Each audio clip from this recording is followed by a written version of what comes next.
Okay, so you're living in one of these bloody things, and you might as well, it seems to me, you might as well make it the best one you could live in because you don't have anything better to do.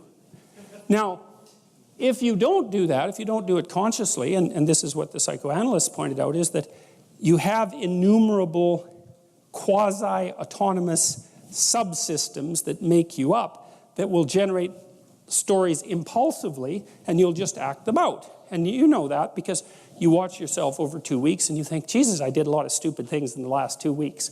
And you think, why? And it's because you're a collection of somewhat random quasi-autonomous personality units, and lacking a leader, they're just going to fire off whenever they want. You know, first you're hungry, then you're thirsty, then you want to go to bed with your wife, you know, then you want to sleep in, then you want to tell your boss off, then you want to curse at the guy that cuts you off in traffic. It's like, you're kind of like a 2-year-old, you know, just it's one emotional frame after another vying for dominance. There's no overarching hierarchy, and there's no king at the top.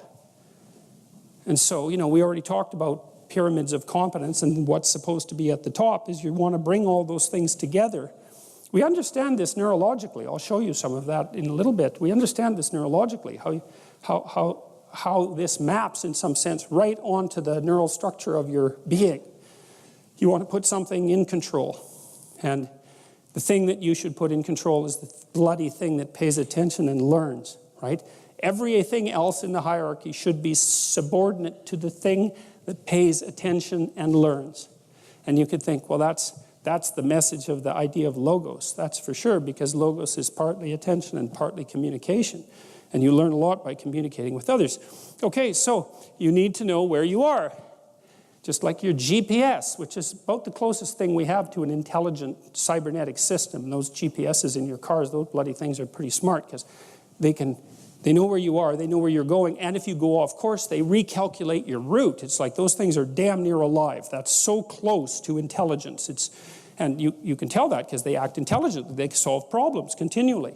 So you need, and this is a cybernetic model, by the way, and cybernetic models were the models on which the GPS systems were based, so it's not accidental. So you need to know where you are, and you need to know where you're going. And then the next thing you need to know is how it is that you're going to act, move your body, how you're going to propel yourself through time and space to transform this into that. And so, okay, and then we can make that a little bit more complex because it's a bit too simple. So we'll do this. So it isn't exactly that you live in one of these, it's that you live in a nested hierarchy of these. And you could think of this as your own internal patriarchy. That's a good way of thinking about it. And maybe it could be a tyrant, or maybe it could be something that gives you security and functional autonomy, and hopefully that's the one you go for. But it's a battle, you know, because a little bit of tyranny exists in everyone. And so, so at the very highest level of analysis, so that would be the overarching story. Maybe you think, I'd like to be a good person, or a successful person, or famous person. I think good's probably better, because you can come up with the definition of good if you want, as long as it doesn't annoy other people too badly. Because they'll just get in your way, and that won't be helpful. So you have to negotiate it. But let's say you're a good person. That's sort of the story at the top of the hierarchy, and then you could decompose that into your primary roles. Maybe you're a good parent, maybe you're a good employer, or maybe you're a good employee, maybe you're a good sibling, maybe you're a good child. You know, those are major roles that you have in your life. And so you'd say that what good person is what's good about you across all those roles. So it's a higher order abstraction from something more concrete. And then you can take the role good parent, and you can say, well, what is it that constitutes a good parent? And you might say, well, a good parent, this isn't exhaustive, obviously. A good parent has a good job and takes care of his or her family. And then you might say, well, what does it mean to take care of your family? And then you might say, well, you know, you can cook the odd meal, not too odd, hopefully. You can cook the odd meal, and you can play with the baby.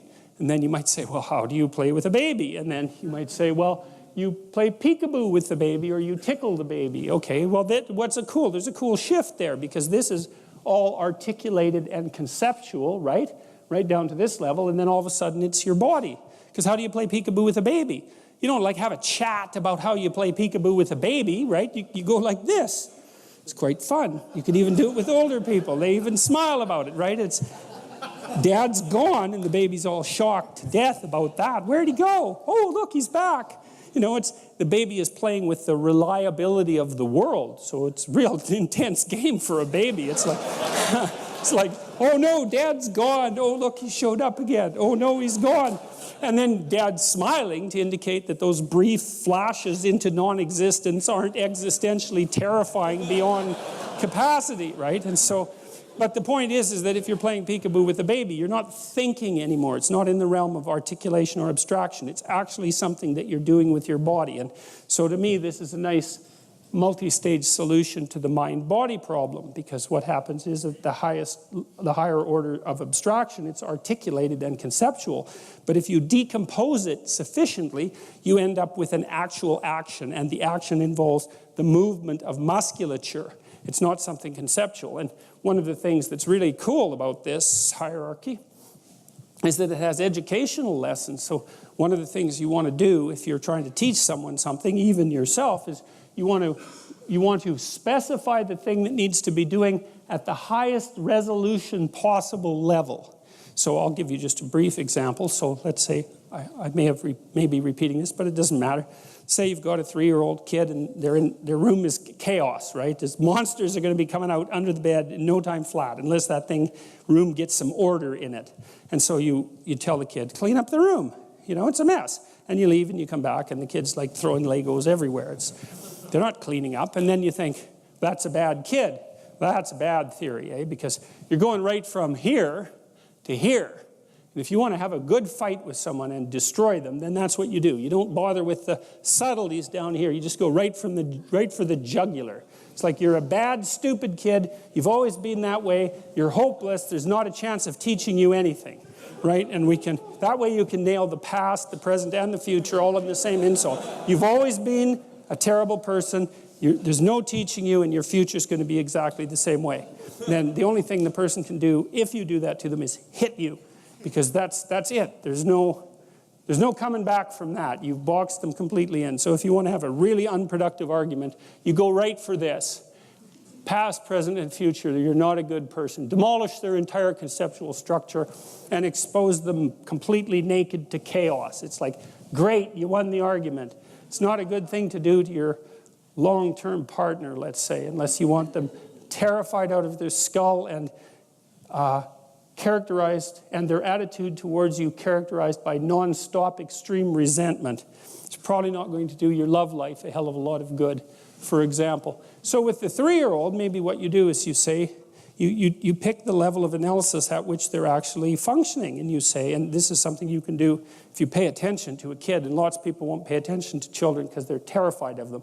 They're terrified that they'll do something wrong with them, or that the kid won't like them or some damn thing. It's like, all you have to do to get a kid to like you is pay attention to the kid for like 2 seconds, and the kid will instantly like you, because attention is it's the ultimate currency for children, right? They need adult attention because adults know way more than kids, and so they love attention. All you have to do is pay attention to them, and they will like you instantly. So you tell the kid, you see that teddy bear?